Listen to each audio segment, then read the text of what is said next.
할렐루야. 우리 주님을 사랑하시면 아멘 하시겠습니다. 주님을 뜨겁게 사랑하시면 뜨겁게 아멘 하시겠습니다. 이 찬양의 클라이막스는 중간에 후렴이죠. 영원토록. 엄청 높은 음인데 우리 권사님도 성가대가 과연 올라갈 것인가 하더니 아주 자연스럽게 올라가네. 영원토록.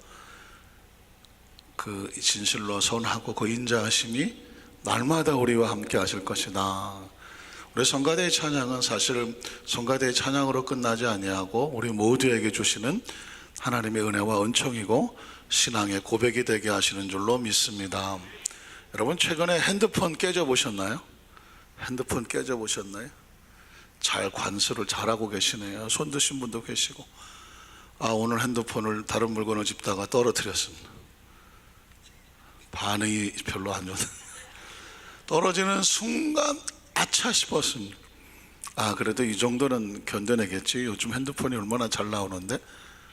그랬는데 조금 있더니 핸드폰이 돌아가시기를 시작합니다. 액정의 그림이 점점 사라지기 시작하고 글자가 안 보이기 시작하더라고요. 전화를 걸려고 해도 문자를 확인하려고 해도 까똑을 확인하려고 하더라도 자막이 안 뜨는 거예요. 액정만 깨진 게 아니라 그 안에는 LCD까지 깨진 거죠. 그 순간 어떤 느낌이 들어요? 핸드폰이 목통이 되면 어떤 생각이 들까요? 세상과 단절이 되어버리는 거예요. 전화를 걸 수도 없고 와 있는 문자를 확인할 수도 없고 또 여러 가지 또 자료가 들어가 있는데 자료를 볼 수도 없고 그 순간 굉장히 당황이 되더라고요. 시간은 급하고 오늘 주보도 올라와야 되고 확인해야 되고 여러 가지 컨펌도 해줘야 되고 결제도 해야 되는 상황인데 요즘은 핸드폰으로 다 주고가 받지 않습니까? 순간 짧은 시간이지만 목통이 되니까 완전한 고립이 되고 단절이 되더라고요. 수리점에 가서 수리를 하고 깨끗하게 원상복구를 하고 나니까 갑자기 세상이 다 연결이 되네요. 여러분 어떻게 생각하십니까? 예배는 우리 개인의 영적인 스마트폰과 같아요. 하나님과의 관계가 단절이 되면 어떻게 부딪혔든지 어떻게 다쳤든지 무엇이 막혔든지 어디서 금이 갔든지 고장이 났든지 예배가 단절이 되면 이 우주에서 모든 게 단절되는 고하화되죠. 하나님과 단절되고 나머지가 무슨 희망이 있겠습니까? 어떻게 생각하십니까? 그래서 여러분 이 자리에 나와 있는 예배가 제 눈에는 어떻게 보이냐면 한 사람 한 사람이 하나님과 아주 아름답게 연결되어져 있는 와이파이로 보여요. 와이파이 아십니까? 해외 나가서 와이파이가 없으면 핸드폰은 막 먹통입니다. 아무짝에 쓸모가 없어요. 연결이 안 돼요. 그래서 어디를 찾아다니냐면 와이파이 찾으러 다닙니다. 인터넷이 연결되는 걸 찾으러 다니죠. 요즘은 또 와이파이 도시락이라고 나왔다네. 또 해외 나가려면 도시락을 싸가야 돼. 도시락, 와이파이가 되는 도시락을 돈 주고 박스로 된 거를 사들고 다니면서 그걸 연결을 해야 연결이 될 수가 있습니다. 예배는 와이파이입니다. 하나님과 연결되지 않으면 어디 갖다 놓아도 아무짝에 쓸모가 없는 거죠. 그런 식으로 따지면 예배는 우린 늘 편하게 예배드리지만 하나님과 연결되어 와이파이가 잘 연결된 것은 고마움을 모르지만 와이파이가 끊어져 보십시오. 핸드폰 목통입니다. 마찬가지로 하나님과의 관계가 예배가 무너져 버립시오. 삶이 목통이 되어버리고 마는 거죠. 오늘 이 자리에 그래서 예배를 어떻게 생각하시느냐면 하나님과 또다시 연결하고 또다시 새로워지고 교통할 수 있는 내 생애 최고의 축복이 뭐다? 예배라는 것입니다. 그래서 제가 신앙에 성공하려면 뭐에 성공해라? 예배에 성공해야 돼요. 예배에 성공하지 않으면 신앙이 성공이 안 됩니다. 신앙이 성공해야 인생의 성공이 되는 거죠. 생명으로 태어났는데 생명이 성공하려면 신앙에 성공해야 되고 신앙은 예배로 성공되는 것입니다. 우리 함께 부르고 싶은 찬양은 그래서 우리 예배로 인도하시고 초청하시고 하나님과 연결하게 하시는 분이 뭐냐? 성령님이에요. 성령은 온 우주에 함께 하시는 영적인 와이파이다. 성령이 없이는 하나님과 교통할 수가 없습니다. 그래서 오늘 우리는 성령님을 또 인정합니다. 환영합니다. 모셔드립니다.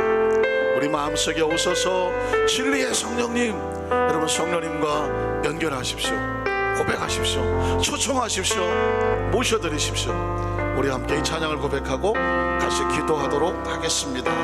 오소서 진리의 성령님,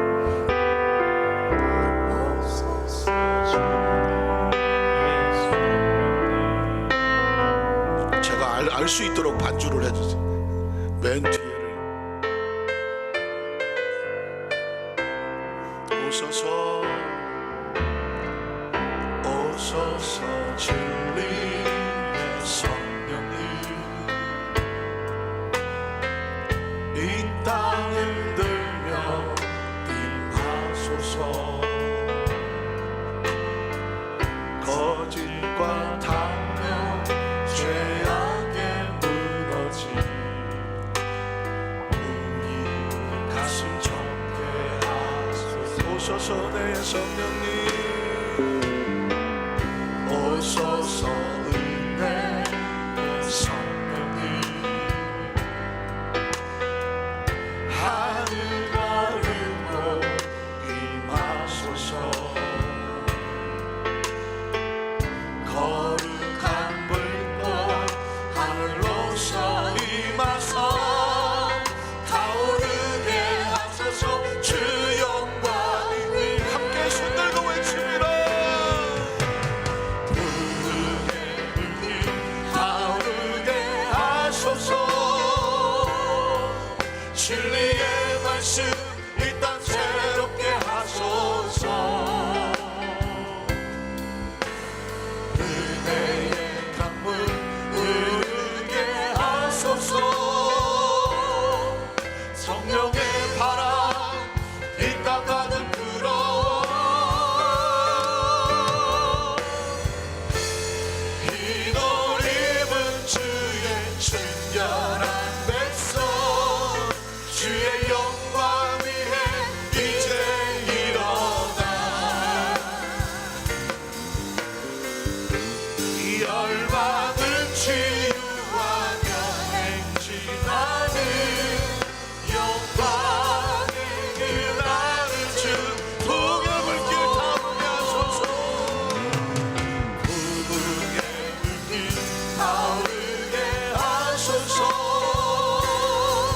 진리의 말씀 이 땅 새롭게 하소서. 은혜의 강물 흐르게 하소서. 성령의 바람 이 땅 가득 불어워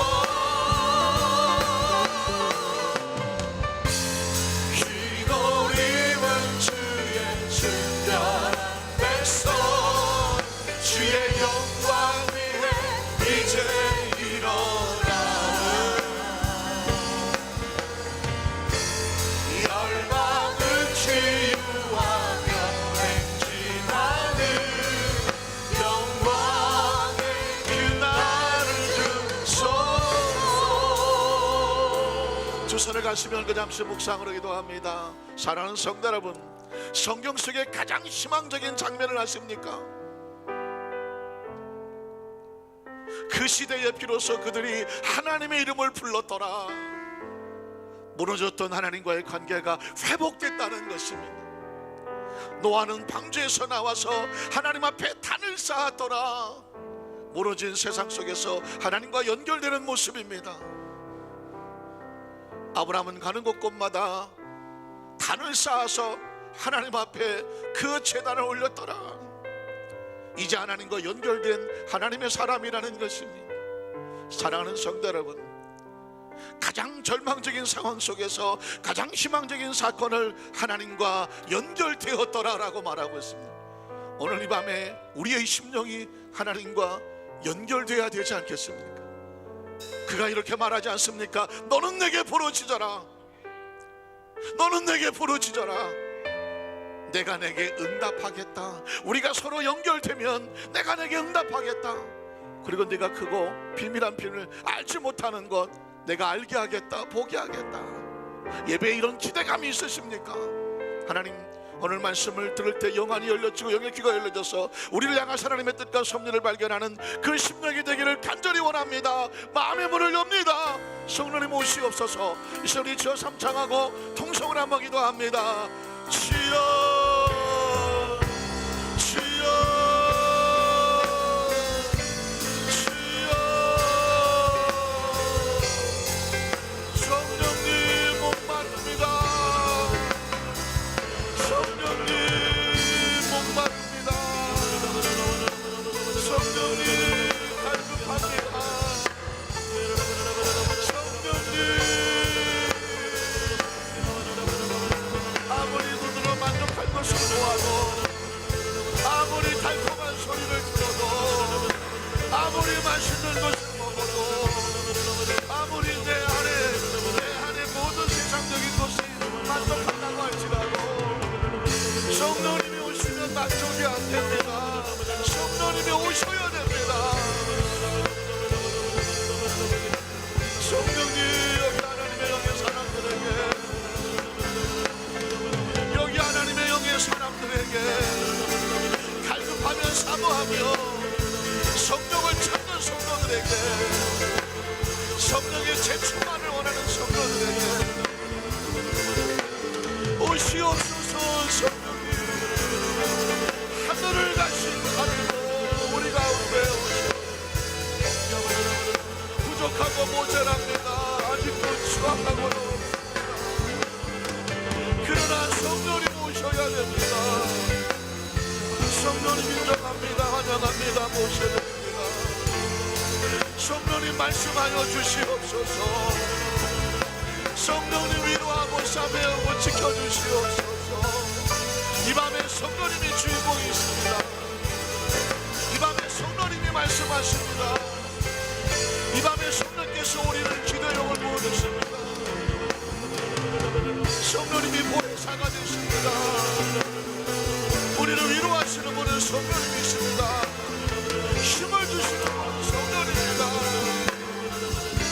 우리를 용기 있게 하시는 분도 성령입니다.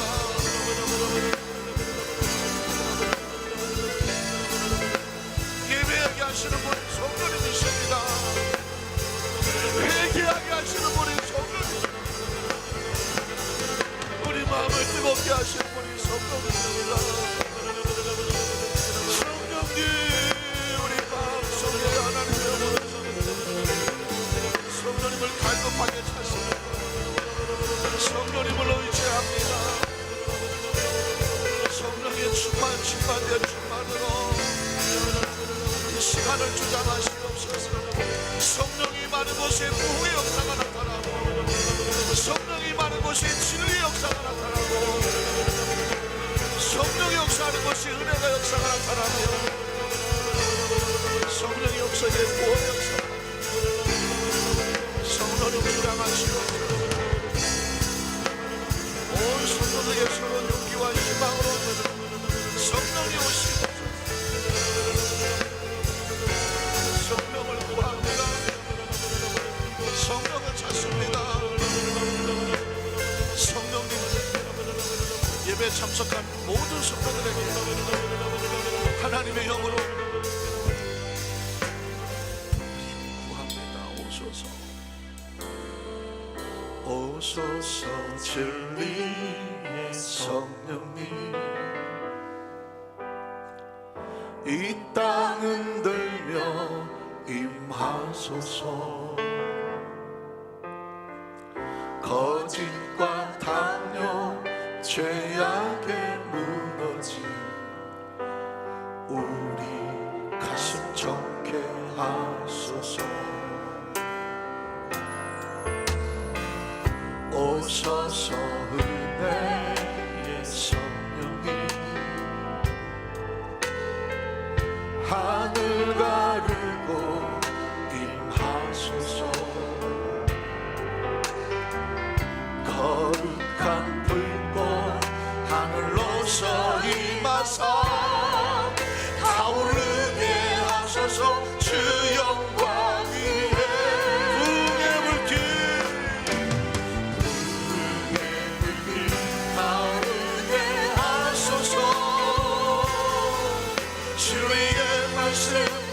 맘 새롭게 하소서.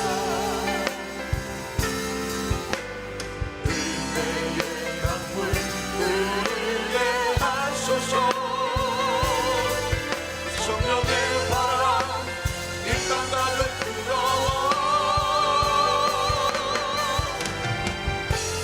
흰 옷 입은 주의 순결한 백성 주의 영광 위에 이제 일어나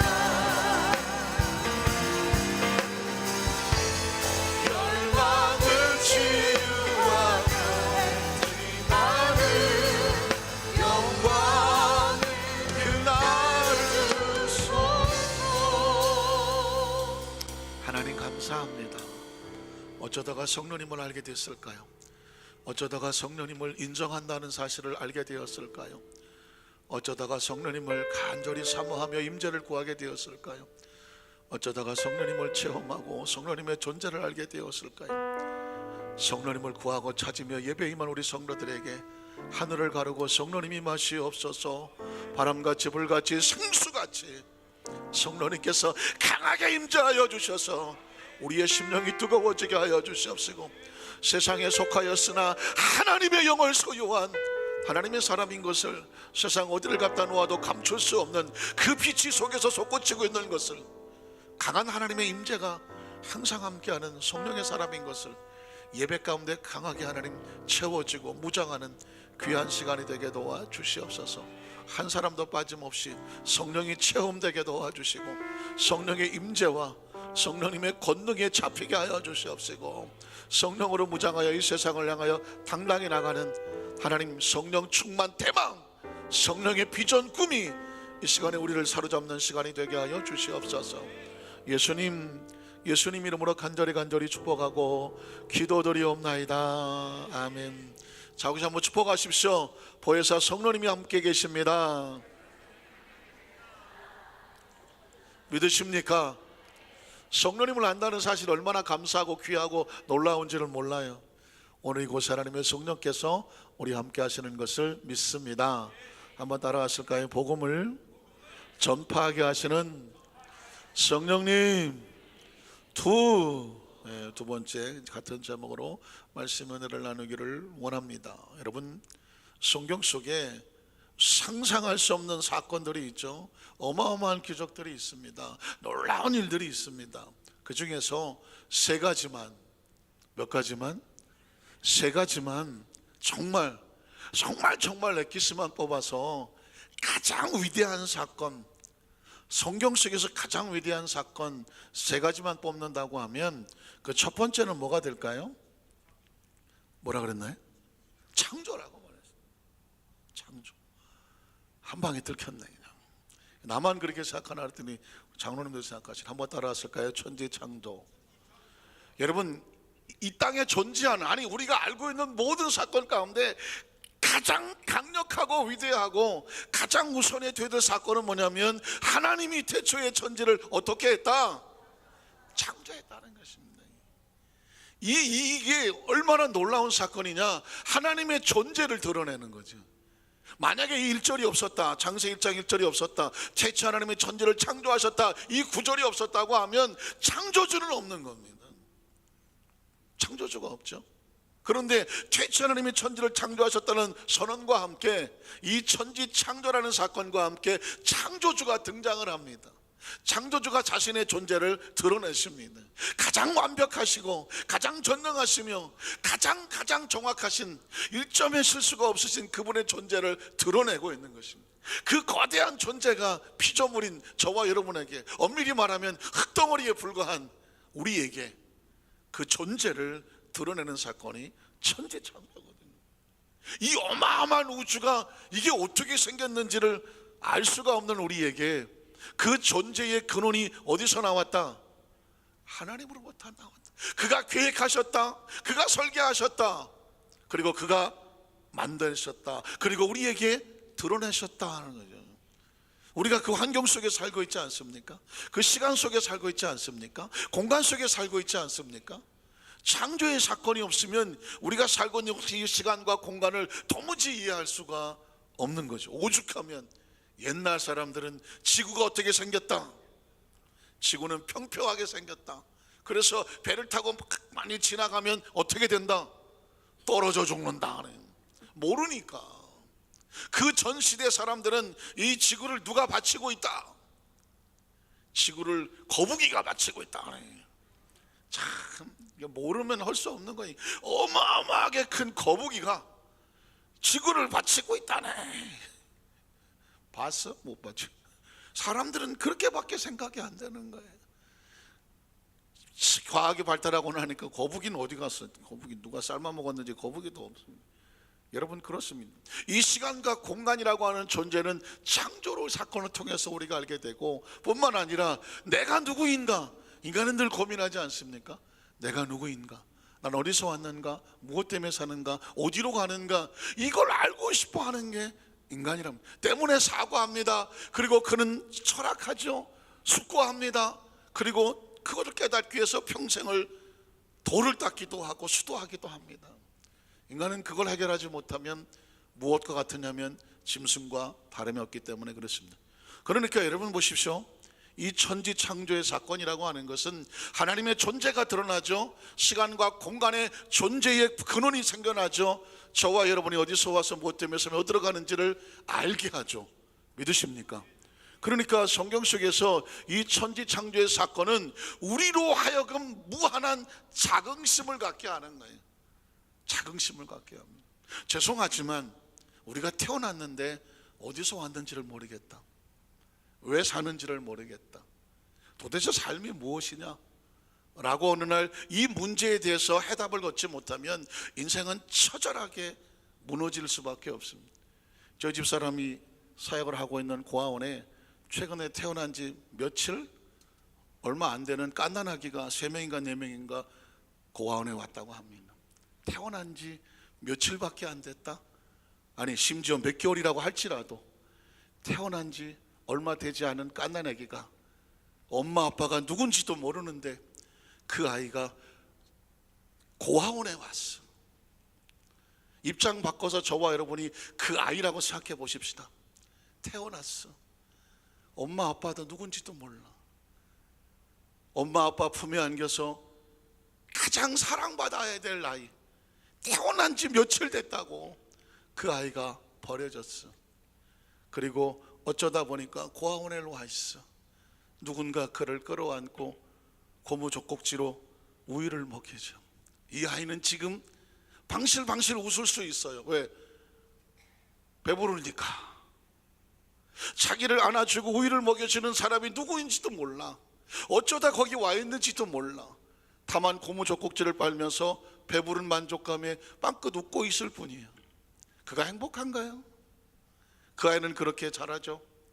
그 먼저 아이들도 그랬으니까 자라는 동안에 고아원에 있는 원장님이 됐던 또 거기 보육사가 됐던 그들은 엄마 하면서 자라죠. 4살 5살 초등학교를 들어가죠. 6, 7, 6학년 7학년 중학생이 되다 보면 주위에 있는 먼저 있는 아이들이 말하죠. 진짜 엄마 아니야. 진짜 엄마 아니야 엄마. 엄청난 충격을 받지 않겠습니까?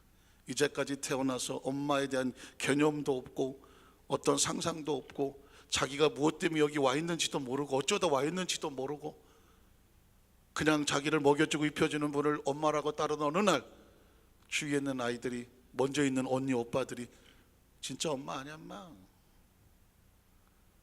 그 아이가 그 충격을 어떻게 받아들일까요? 사춘기를 지나가죠. 그러고 보니까 진짜 엄마가 아닌 걸 알았어요. 자기와 같은 아이들이 가득 있는 것을 알았어요. 이 아이는 충격을 받습니다. 나는 어디서 왔나? 나를 낳아준 엄마 아빠는 누구인가?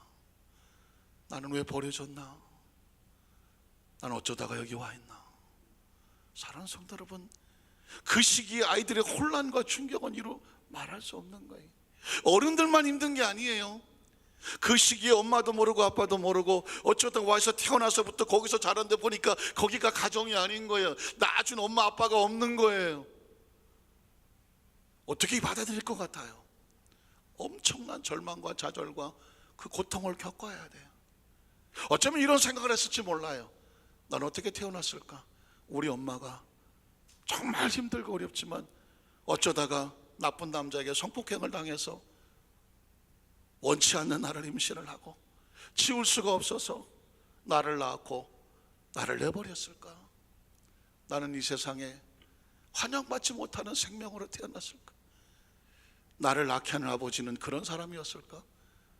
나를 낳은 엄마는 나를 감당할 수 없어서 짐승처럼 더럽다고 버렸을까? 그래서 내가 여기 와 있을까? 아니면 철없는 엄마 아빠가 어쩌다가 서로 관계를 해서 원치 않게 임신을 해서 미성년자인 엄마 아빠가 아이를 낳아서 어쩔 수 없어서 또 버렸을까? 이 아이는 별의별 생각을 다 하겠죠. 도대체 나라고 하는 존재는 이 세상에서 어떤 가치를 가지고 태어났을까? 내가 살아갈 이유가 있을까? 이렇게 버려진 내가, 엄마 아빠로부터 버려진 내가 살아갈 이유가 있을까? 내가 이 사실을 모르고 살았을 때는 모르지만 이제 사춘기를 지나가면서 어느덧 보니까 상황이 짐작이 돼가는데, 내가 과연 공부하면 공부할 목적이 있을까? 내가 착하게 살아야 될 목적이 있을까? 세상이, 부모가 나를 버렸는데 내가 세상에 나가서 뭘 어떻게 할 이유가 있을까? 여러분 보십시오. 내가 어디서 와서 무엇 때문에 살며 어디로 가는지를 모르는 상황은 엄청난 혼돈입니다. 근데 자기 자신에 대한 존재 가치가 한없이 자존감이 없어지는 거예요. 분노와 적개심을 가지고 짐승처럼 살아갈 수밖에 없는 가치관이에요. 그 아이들을 끌어안고 그 아이들에게 그럼에도 불구하고 사랑으로, 신앙으로, 왜? 그 아이들을 회복시키는 방법은 하나님의 말씀밖에 없는 거예요. 그 처절하게 부모에게 버림받은 아이들에게 엄청난 혼돈과 곤란을 겪고 있는 그 아이들을 회복시키시는 방법이 뭐예요? 하나님밖에 없는 거예요. 혹시 엄마 아빠가 아마도 너를 버릴 수밖에 없는 어떤 피치 못할, 아니면 너를 낳고 나서 너를 키우려고 했지만 갑자기 사고를 만나서 엄마 아빠가 돌아가셔서 너를 키울 사람이 없어서 정말 너는 조심스럽지만 정말 정중하게 대우해서 여기 와 있는 거야. 그리고 여기는 엄마 아빠를 대신해 너희를 최선을 다해서 교육을 시킬 거야. 최선을 다해서 돌봐줄 거야. 그 배후에 하나님이 있어. 엄마 아빠가 하늘에서 너를 위해서 기도할 거야. 네가 잘 되기를 기도하지 않겠니? 너도 그 엄마 아빠의 기대에 어긋나지 않도록 하나님을 잘 섬기면서 같이 공부하지 않을래? 같이 여러 가지 교육을 받으며 네 장기를 키우면서 네가 나중에 대학을 갔고 사회에 나가서 엄마 아빠, 그 배 하늘에 있는 그 엄마 아빠가 기도하는 그런 모습으로 되어주지 않겠니? 이런 희망과 용기를 주고 신앙으로 교육시켜야 될 것이 바로 그런 사역이란 말이죠. 그 아이가 회복되느냐 안 되느냐는 둘 중에 하나예요. 아, 내가 그래도 살 가치가 있구나. 난 하나님의 자녀이구나. 엄마 아빠가 나를 낳았지만 피치 못할 사정으로 엄마 아빠가 날 돌보지 못해서 하나님이 이곳에서 나를 키워주시고 희망을 주시는구나. 그걸 붙잡으면 이 아이는 살아요. 그러나 그걸 놓쳐버려요. 그걸 놓쳐버려요. 희망을 잃어버리죠. 그럼 무너지는 거예요. 여러분, 신앙도 똑같단 말이죠. 세상에 믿지 않는 사람들은 그들이 어디로 왔는지를 몰라요. 왜 사는지는 알겠어요? 어디로 가는지는 알겠느냐고요? 없어요. 그러나 크리스천들은 천지 창조주 하나님을 만나는 순간 어떻게 되느냐? 아, 우리는 아버지가 있다는 사실을 발견해. 창조주가 있다는 사실을 발견해. 우리 속에 하나님의 영이 들어왔다는 사실을 발견해. 흙덩어리로 끝날 존재가 아니라 하나님과 교통하며 교제할 수 있는 영이 들어와는 영적인 존재라는 사실을 깨달아죠. 함부로 할 수 없는 소중한 존재라는 사실을 깨닫게 되죠. 그래서 땅의 삶을 사는 동안에는 무엇을 먹든지 마시든지 하나님의 영광으로 살아갈 하나님의 사명자의 삶을 살고, 이 땅은 나그네 같은 삶을 살지만 그러나 우리는 마침내 어디로 돌아간다? 하나님께로 돌아간다. 여러분, 이 사실을 알고 있는 사람이 함부로 살겠습니까? 이 사실을 알고 있는 사람이 엉망진창으로 살겠습니까? 이기주의로 살겠습니까? 톨스토이라고 하는 소설가는 이렇게 말했다고 합니다. 인간이 죽음이라는 의식을 인식하지 못하면 짐승으로 돌아가나, 자기가 언젠가 죽는다라는 사실을 못하는 죽음을 인식하지 못하면 짐승으로 돌아가나? 인간이 죽음이라는 사실을 인식하면 그것을 더 깊이 가슴에 깔으면 신의 의식으로 돌아간다. 다시 말해서 죽음이라는 인식을 알고 사는 사람은, 하나님께로 돌아갈 의식이 있는 사람은 신에게로 가까이 간다는 것이죠. 그러나 이 죽음의 인식, 언제가 어디로 가는지를 모르는 사람은 짐승처럼 살아가는 것입니다. 어떻게 생각하십니까? 그래서 이 사실은 신학에서 가르치는 것이 아니라 인문학에서 가르치는 것입니다. 인문학에서는 그걸 가르치더라고요. 인간이 인간답게, 그리고 선하고 아름답고 행복한 삶을 살려면 죽음을 인식해라. 죽음 넘어 그 창조주의 세계를 인식해라. 이건 인문학에서 가르치는 것입니다. 인간이 죽음에 대한 인식이 없으면 짐승과 같다는 것이죠. 죽음을 인식하고 사는 사람은 함부로 살지 않는다. 그는 그 삶 자체가 뒤집어 놓고 바꾸어진다라고 말하고 있습니다. 사랑하는 성도 어떻습니까? 이건 창조주 하나님을 만나야 가능한 사건입니다. 성경 속에서 가장 위대한 사건은 뭐냐? 하나님의 자신의 존재를 드러내는 천지 창조의 사건이에요. 그러면 두 번째 사건은 뭐예요? 두 번째 사건은 성육신이 제대로 가르치셨네요. 한번 따라하실까요? 성육신이에요. 하나님의 존재를 드러내는 사건이 천지 창조라면 하나님의 아들이 땅에 오셔서 자신의 존재를 드러내는 사건이 뭐예요? 성육신이에요. 성육신. 하나님이 세상을 이처럼 사랑하사 독생자 예수 그리스도를 이 땅에 보내주셨어. 하나님이 자신의 존재를 낮추어서 이 땅에 우리 가운데 와 계시더라. 그래서 그의 이름을 임마누엘이라 하더라. 여러분 보십시오. 하나님이 자신의 존재를 드러내 어마어마한 사건 아닙니까? 예수님을 구주로 믿으시면 아멘 하시기 바랍니다. 이 사건은 엄청난 사건이에요. 하나님을 만났다는 말입니다. 예수는 뭐냐? 하나님을 찾게 하는 것입니다. 예수를 믿으면 하나님이 아버지인 것을 발견해. 영접하는 자 곧 그 이름을 믿는 자가 하나님의 자녀가 되는 권세를 줬어. 예수를 만나고 나니까 누구를 찾았어요? 아버지를 찾았어. 난 우주의 고아인 줄을 알았어. 버려진 줄을 알았어. 그냥 던져진 줄을 알았어. 어느 날 그 아버지가 나를 물어보러 찾아왔어. 그리고 예수 그리스도로 말미암아 우리의 DNA를 검사해서 그 DNA를 검사했더니 하나님 아버지와 DNA가 같아. 네가 내 자식이구나. 아버지, 이게 예수 그리스도예요. 믿으십니까? 오늘 아침에 어떤 목사님이 저에게 국수를 사주더라고요. 국수. 왜 국수를 사주냐 했더니 좋은 일이 많이 생겼대. 어떤 일이 생겼습니까? 딸이 손주를 낳대. 얼마 전에 늦은 나이에 대학원에서 박사학위를 받았대. 그리고 그 학위를 받자마자 성결대학에서 강의 요청이 들어왔대. 세 가지가 겹쳐서 너무 좋아서 목사님 제가 국수 사드릴게요. 그러세요. 저 상로수역 근처에 가면 멸치가 둥둥 뜨는 국수가 있어. 그래서 그 국수집에 가서 국수를 시키면서 봤더니 멸치가 안 떴어. 사장님, 멸치가 왜 안 뜹니까? 그랬더니 국물이 그렇다는 겁니다. 국물이. 그 국수를 먹었어. 너무 기뻐.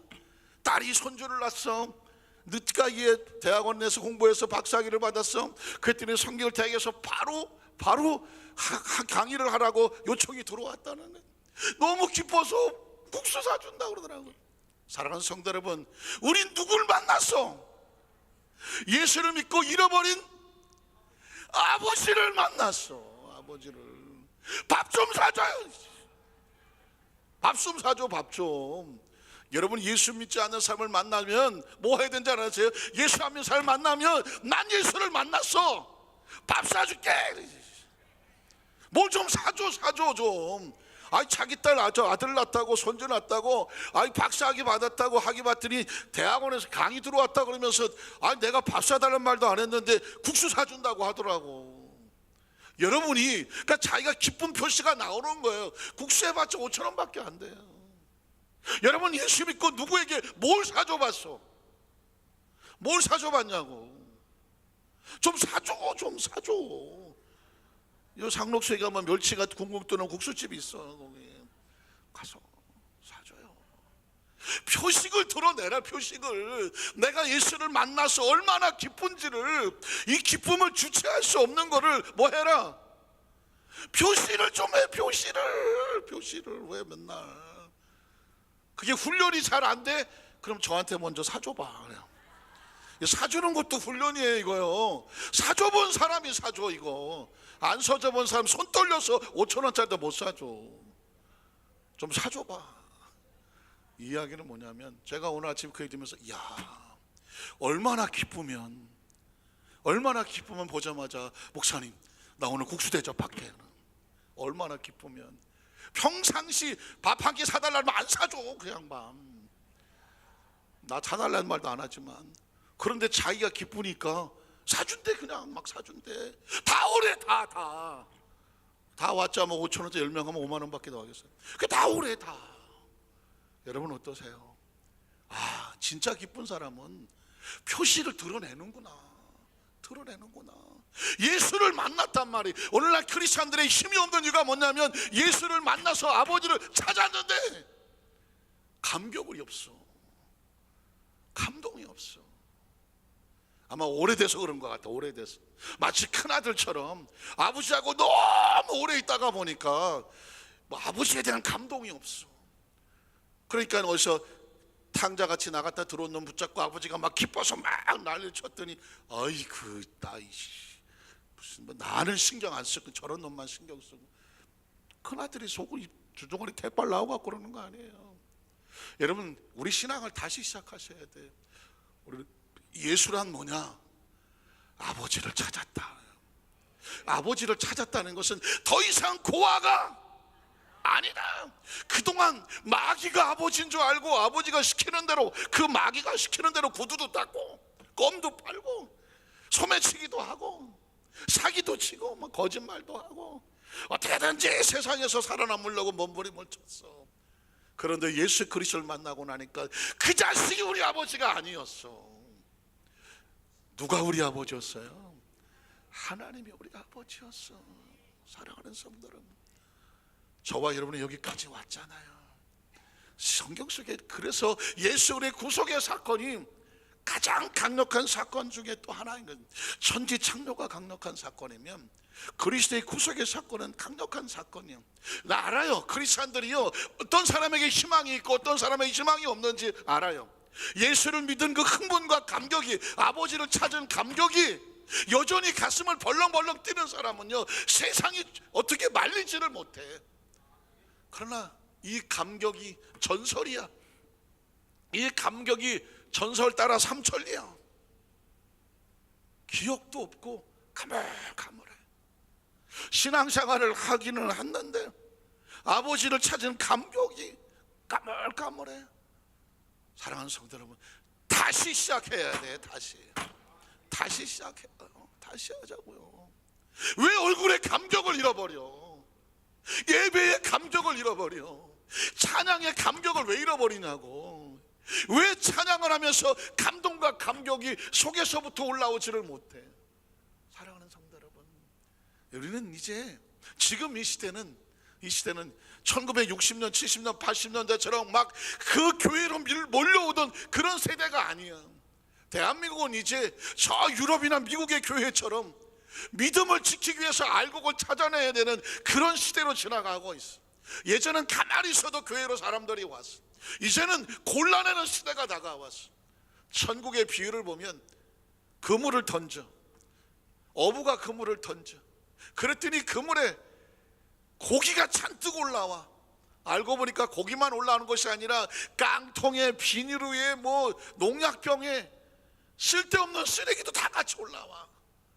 올라올 때는 엄청난 부흥처럼 보여. 그러나 때가 되면 어부는 뭘 하는지 아십니까? 고기하고 쓰레기를 골라내. 고기하고 쓰레기를 골라내. 알곡과 가라지를 골라낼 때가 와. 추수할 때가 되면 알곡과 가라지를 다 골라내야 돼. 사랑하는 성도 여러분, 지금 이 시대는 알곡과 가라지가 골라내는 시대예요. 그래서 우리는 어떻게 해야 되냐면, 우리가 알곡된 신앙을 무장하기 위해서 어떻게 그 초사랑과 첫 감격 뜨뜻미지근하지 말고 그 감격을 스스로 또 충전해야 돼. 여러분, 이게 두 번째 사건이에요. 그러면 세 번째 사건은 뭐야? 이건 천지창조만큼 위대해. 성육신만큼 위대해. 이건 서열을 가릴 수가 없어. 세 번째 사건은 뭘까요? 성령 충만이야. 아유, 하나를 가르쳐 주기 열을 하십니다. 한번 따라 하실까요? 성령 세례. 성령 강림. 자 보십시오. 우리가 믿는 하나님은 삼위일체 하나님이에요. 우리에게 가장 강력한 사건은 뭐냐면 하나님이 우리에게 자신의 존재를 드러내요. 그 아들 예수 그리스도가 우리에게 존재를 드러내. 예수를 만났다, 믿었다. 그런데 이 사건만큼 강력한 게 뭐냐면 그 하나님의 영이 우리 속에 들어와. 우리 속에 들어와. 그 하나님의 영은 하나님의 우주를 창조하셨을 때 그 수면에 앉고 계시며 법칙과 원리를 이끌어가던 그게 하나님의 영이에요. 예수 그리스도를 탄생하게 하시며 예수 그리스도 속에 들어가서 귀신을 쫓아나게 하시며 그 사역을 완성시킨 분이 예수 하나님의 영이에요. 근데 그 하나님의 영이 이제는 그 창조주와 함께했던 하나님이 영이 그리스도와 함께했던 하나님의 영이 누구와 함께 있어요? 내 속에 들어와. 내 속에 들어온다니까. 생각해 보셨어요? 이 영은 구약 시대에는 일반 사람들은 얼씬도 못했어. 왕, 제사장, 선지자, 하나님이 아주 특별한 사람들에게만 성령을 부어주셨어. 모세,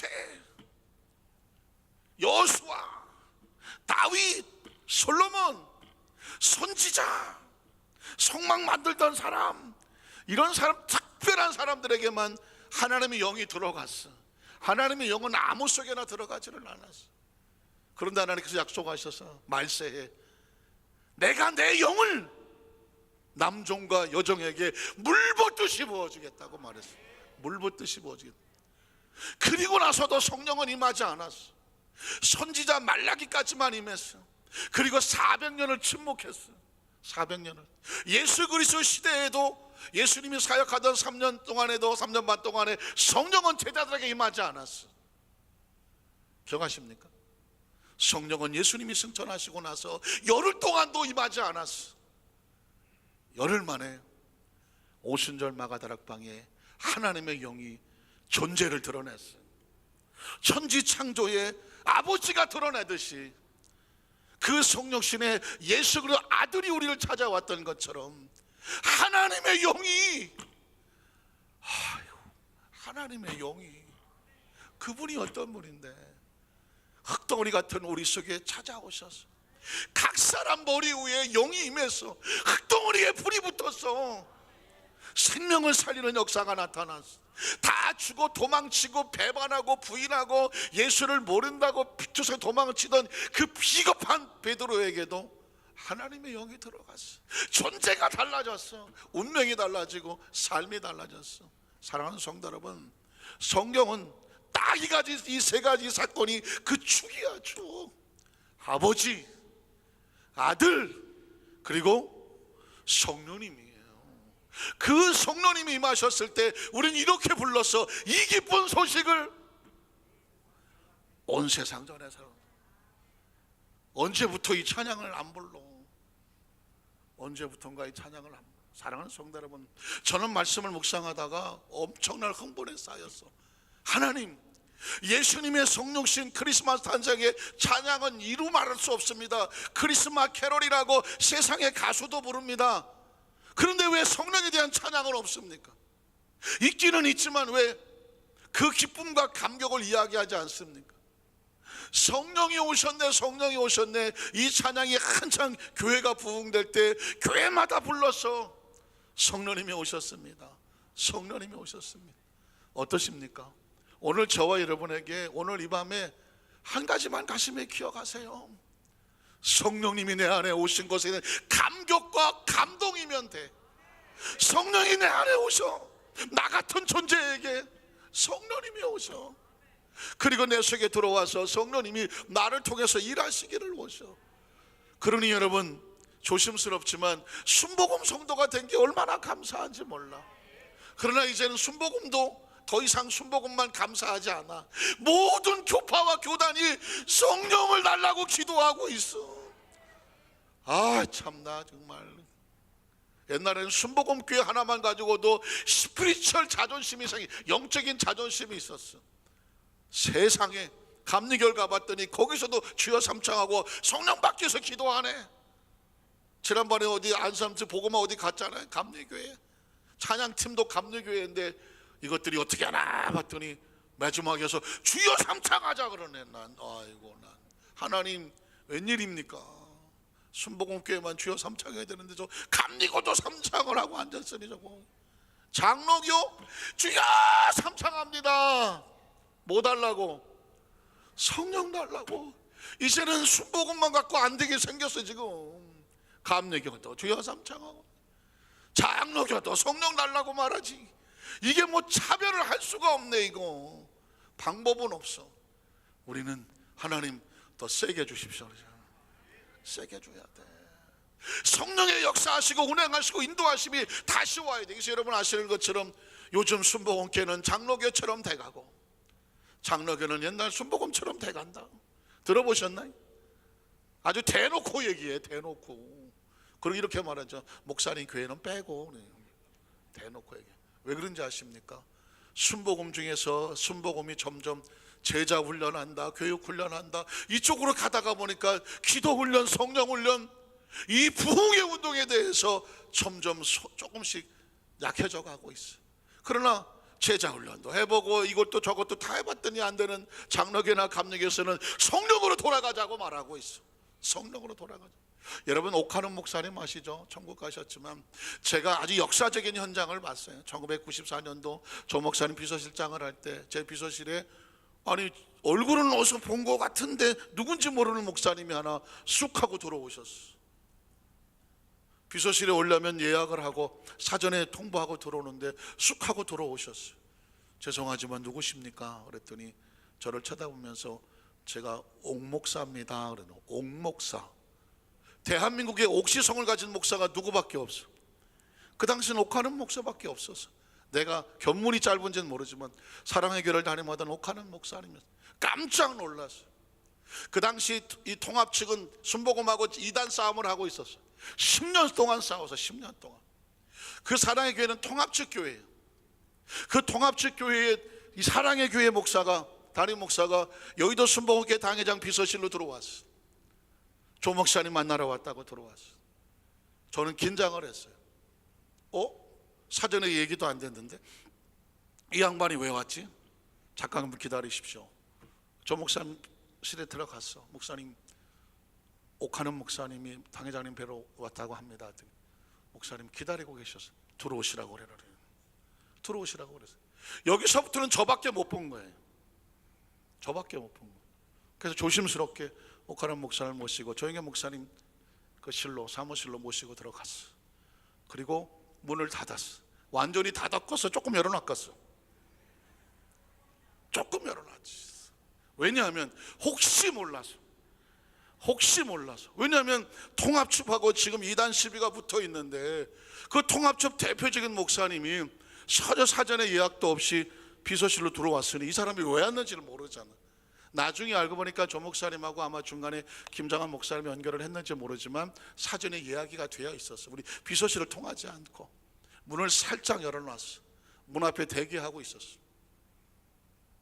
안을 볼 수는 없었어. 그런데 갑자기 조금 있더니 엄청난 소리가 나. 싸우는 줄 알았어. 엄청난 큰 소리가 나. 깜짝 놀랐어. 문을 열고 안을 들여다봤어. 저는 내 눈을 의심했다니까요. 옥하는 목사님이 무릎 꿇고 계셨어. 두 손을 들고 방언으로 기도를 하셨어. 조 목사님은 그 목사님을 위해서 기도하고 계셨어. 난 생애 그런 장면을 처음 봤어. 장로교 통합청 목사가 그 교단하고 순복음하고 이단 시비가 붙어있는 상황 속에서 그 사랑의 교회 목사가 무릎을 꿇고 조 목사님에게 기도를 받았어. 근데 그 기도 받는 새에 성령의 세례가 임했어. 그 자리에서 방언으로 막 기도를 하는 거예요. 그걸 제 눈으로 보았어. 조 목사님은 간절히 기도해 주고 있어. 저는 눈물을 흘리면서 그 문을 닫았어. 내가 더 이상 볼 수 있는 장면이 아니야. 바깥에서 기다렸어. 한참 있다가 옥 목사님 오시고 눈물을 닦고 나가시면서 안녕히 가십시오. 목사님은 떠났어. 옥 목사님. 그 다음 주 화요일날 교육자 예배 때 조영기 목사님께서 이렇게 얘기하시더라고. 옥하는 목사님을 보호하시느라고 이름을 말하지 않아요. 장로교 한 목사님이 지난주에 내 사무실을 찾아왔다. 저는 누군지를 알지만 다른 사람은 누군지를 몰라요. 그 목사님이 사실은 제자교육, 성경교육을 다 해봤는데 너무 지쳐. 이거 가지고는 아닌 것 같아. 그래서 그 목사님이 사도행전을 읽기 시작했어요. 사도행전을 읽다가 보니까 무릎을 쳤어. 교회를 이끌어갈 수 있는 것은 교육이 아니다, 성령이라는 걸 알았어. 그래서 그분이 목회를 내려놓고 유학을 결심했어. 유학을 가서 성령을 배우고 와야 되겠다. 성령을 배우고 와야 돼. 기도하는 가운데 갑자기 성령님께서 그의 마음속에, 야, 이 사람아, 성령에 대해서 배우려고 뭐 하려고 해외 유학을 나가느냐, 대한민국의 최고의 성령의 대가가 있다고 그러더래요. 그게 누구냐고 물었더니 여의도 순복음교회 조영기 목사를 찾아가라고 그러더라고요. 통합청 목사가. 그래서 김장한 목사님하고 서로 친구심을 알고 김장한 목사님을 통해서 조영기 목사님에게 말씀을 드렸고, 목사님 흔쾌히 오시라고 말씀했으며 그 찾아가서 그날 그렇게 했어요. 조 목사님은 이렇게 말씀해요. 나는 그분에게 안수를 하지 않았다고 해. 그냥 기도만 했을 뿐인데 하나님께서 그에게 성령을 부어주셔서 방언을 말하고 성령 세례를 받고 돌아갔다라고까지만 말씀을 하셔. 그 목사님이 통합청 목사님이기 때문에 보호하시는 거죠. 그러나 그 오카노 목사님은 사랑의 길을 돌아가셔서 그날 이후 강단에서 춤을 추며 설교를 했어요. 춤을 추며 설교했어요. 그리고 말하기를 자신이 입으로 고백을 해. 나는 여의도 순복음교회 조영기 목사를 찾아갔다. 성령에 대해서 알고 싶어서 찾아갔다. 그리고 그분 앞에 무릎 꿇고 안수받기를 요청했다. 그분은 한사코 말렸지만 내가 그분의 손을 붙잡아 머리에 손을 얹었다. 그리고 성령을 받았다. 내 속에서 방언이 터지기를 시작했다. 나는 초대교회의 사도행전적인 그 성령의 세례를 받고 나서부터 이제 목회를 다시 시작해야 된 걸 알았다. 그리고 그는 평신도를 깨운다 제자 교육하시지만 그는 그 이후로 성령에 대해서만 설교를 했어. 춤을 추면서 사랑의 교회가 바뀌었어. 온누리 교회 하영전 목사님 청구하셨지만 그분도 조 목사님으로부터 성령에 대해서 배우고 성령을 받고 나서 온누리 교회는 장로교회지만 매주 화요일마다 사후에 성령 대망회를 밤새도록 했어. 왜 그랬을까요? 성령이 아니면 안 된다는 걸 알았어요. 대한민국의 가장 대표적인 장로교회에서 그들 스스로 그 위치에서 함부로 할 수 없는 대교회를 이끌어가는 목사님들도 결국은 성령님밖에 없다고 무릎 꿇고 엎드렸어. 사랑하는 성도 여러분, 성령은 교회를 움직이시는 분이고 지금 이 시대 속에서도 성령을 사모하는 곳에 성령이 역사하시는 거예요. 믿으십니까? 사도행전을 보십시오. 성령이 끌고 가시는 거예요. 순복음교회 우리 성도들은 성령 세례 받은 지가 너무 오래됐어. 기억이 아물가물해. 예수 믿은 기억도 롱롱 타임어고 호랑이 담배 필 때 믿었어. 성령 받은 기억도 1970년대 80년대 우리 권사님들은 뭐 60년대도 있을지도 몰라. 사랑하는 성도 여러분, 성령은 히스토리가 아니야. 역사가 아니야. 여기 지금 하나님과 나와의 관계예요. 관계예요. 그래서 이게 지금 성령이 아니면 신앙은 스토리야, 경력이야, 양력이라고. 과거에 이렇게 믿었다, 과거에 이렇게 직분을 감당했다. 과거는 과거일 뿐이에요.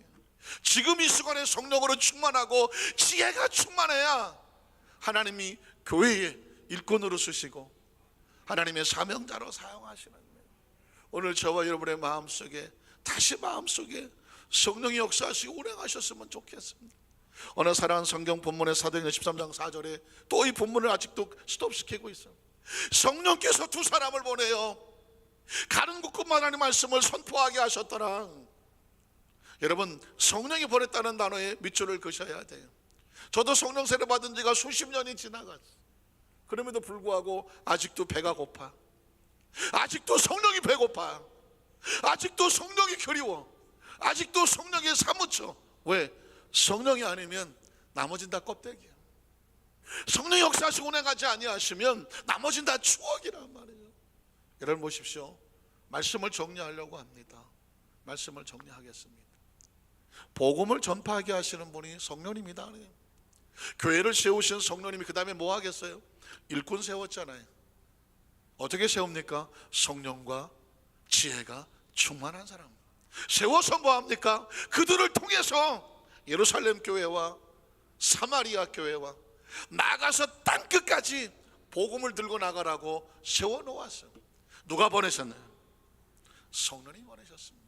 그러니까 지금 이 시대 속에서 하나님 아버지를 부르시는 하나님의 자녀들, 예수님을 통해서 구원받은 백성들은 성령이 날마다 현실이어야 돼요. 지금이어야 되고 여기여야 돼요. 그래서 그 충만함을 가지고 어디로 돌아갑니까? 아버지께로 돌아가는 거예요. 아버지께로 돌아가. 그래서 우리 순복음교회 성도들은 다시 시작해야 돼요. 다시 그 하나님의 거대한 은혜를 가슴에 구원의 의식으로 채우고 예수님을 만났다면 그 엄청난 감격과 흥분이 사라지질 않아야 돼. 사라지지 않아야 돼. 그리고 그 흥분한 그 그리스도가 피를 토하듯이 우리에게 외쳤던 명령은 뭐냐면 성령 받으라는 것이었습니다. 그래서 성경 속에 가장 놀라운 사건은 창조, 성육신, 그리고 성령의 임재하시며, 이 세 가지가 우리 머릿속에 우리를 끌고 가는 사건이죠. 예수를 믿고 하나님의 자녀된 백성이 창조를 믿지 않습니까? 그리스도의 구속의 역사를 믿지 않습니까? 그렇다면 성령입니다. 그런데 아이러니컬하게도 놀랍게도 많은 교회가, 물론 다 그렇지는 않지만, 그리스도를 믿는 구속의 사건으로 그쳐집니다. 예수 믿고 천당 가세요로 끝나버립니다. 그러나 천당 가기 전에 우리를 붙잡고 계시는 분이 계셔. 누구예요? 성령님이죠. 그러니까 성령님은 하나님만큼 위대해. 성령님은 예수님만큼 위대해. 교회의 주인과 이끌어 가신 분은 성령님이에요. 저와 여러분을 여기에 세우신 분도 성령님이에요. 우리에게 능력을 주시는 분도 성령님이에요. 우리가 앞으로 천국 가는 동안에 옆에 계셔서 붙잡아 주시고 말할 수 없는 탄식으로 함께 하시며 귀신을 쫓아내며 부활의 복음을 담대하게 전하신 분도 성령님이에요. 그러니까 우리 입술의 마음속에 늘 성령님과 교통하고 교제하고 성령을 슬프게 하지 아니하며 성령님이 기뻐하실 일을 함께하며 날마다 분처마다 성령님 또 인정하냐고 모셔드립니다. 성령과의 교통과 교제를 놓치지 않고 살아가는 사람이 바로 이 시대 속에서 하나님이 사용하시는 사람입니다. 오늘 이 밤 우리 한산교회 모든 성도들 삶 가운데 이 성령, 이 성령님을 오시는 기쁨과 그 감격과 감동이 절대 꺼지지 아니하는 그 성령의 불길 속에 함께 임하시기를 주님의 이름으로 축원합니다.